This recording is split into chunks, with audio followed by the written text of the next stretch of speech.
Box office దగ్గర ఇద్దరు బడా హీరోల సినిమాలు ఒకే రోజు రిలీజ్ అయితే ఎలా ఉంటుంది? సరిగ్గా నిన్న తెలంగాణ రాజకీయాల్లో ఇదే జరిగింది.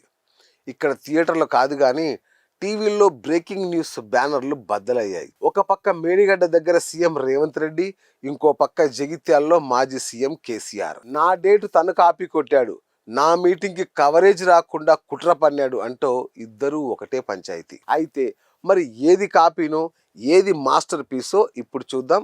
సీఎం రేవంత్ రెడ్డి నిన్న మేడిగడ్డ బ్యారేజ్ దగ్గర నిలబడి ఒక అదిరిపోయే డైలాగ్ పేర్చారు. అరే, ఈ మీటింగ్ ముహూర్తాన్ని నెల కిందటే పండితులను అడిగి, అదేనండి అధికారులను అడిగి ఫిక్స్ చేసుకున్నా. తీరా చూస్తే నా మీటింగ్ ఎక్కడ హైలైట్ వస్తుందోనని నా క్రేజ్ తట్టుకోలేక అదే రోజున సేమ్ టైంకి కేసీఆర్ జగిత్యాల్లో మీటింగ్ పెట్టాడు అని లాజిక్ లాగారు. అంటే రేవంత్ రెడ్డి పర్షన్ ప్రకారం కేసీఆర్ పక్కగా ఆయన క్యాలెండర్ చూసి కాపీ కొట్టేశారన్నమాట. పైగా హరీష్ రావు ఢిల్లీకి ఎందుకు వెళ్ళాడో తెలుసా? ఎంక్వైరీ వస్తుందని భయపడి బీజేపీ వాళ్ళ కాళ్ళు పట్టుకోవడానికి అని కూడా ఓ పొలిటికల్ బాంబు పేల్చారు. ఇటు చూస్తే దాదాపు ఏడాది తర్వాత కేసీఆర్ ఫామ్ హౌస్ నుంచి బయటకు వచ్చి నేను వచ్చేసా అంటూ జగిత్యాల్లో ప్రజా ఆశీర్వాద సభ పెట్టారు. దానికి తోడు కాంగ్రెస్ సీనియర్ నేత జీవన్ రెడ్డిని కారెక్కించుకున్నారు. ఇది చూసి బీఆర్ఎస్ నేతలు కౌంటర్ స్టార్ట్ చేశారు.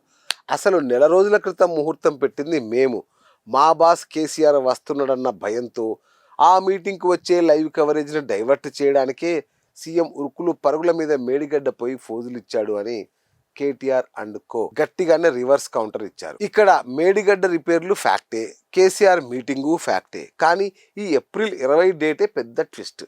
ఇదంతా టీవీ ఛానల్లో స్క్రీన్ స్పేస్ కోసం ఆడిన మైండ్ గేమా? ఒక పక్క కేసీఆర్ గారు తన స్టైల్లో మైక్ పట్టుకొని ఏం జరుగుతుందయ్యా తెలంగాణలో అంటూ ఫైర్ అవుతుంటే టీవీలో అది ఫుల్ స్క్రీన్ రాకూడదు. వెంటనే పక్కన ఇంకో హాఫ్ స్క్రీన్లో రేవంత్ రెడ్డి గారు మేడిగడ్డ పిల్లర్ల దగ్గర నిలబడి చూడండి అయ్యా 1,00,000 కోట్లు ఎలా నీళ్ల పాలయ్యాయో అని చూపించాలి. కట్ చేస్తే టీవీల ముందు కూర్చున్న జనాలు ఎవరిని చూడాలో ఎవరి మాట వినాలో అర్థం కాక జుట్టు పీక్కోవాలి.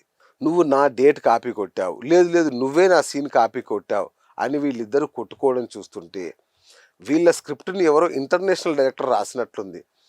ఒకరు పార్టీలోకి లీడర్లను లాక్కుంటే ఇంకొకరు ప్రాజెక్టు దగ్గర వెళ్ళి నిలబడ్డారు. ఎవరికి వారు మీడియా అటెన్షన్ను తమ వైపు తిప్పుకోవడంలో మాత్రం ఇద్దరూ పిహెచ్డి చేశారు. సో ఇదండి అసలు కథ. సో మన ఛానల్ని సబ్స్క్రైబ్ చేసుకోండి.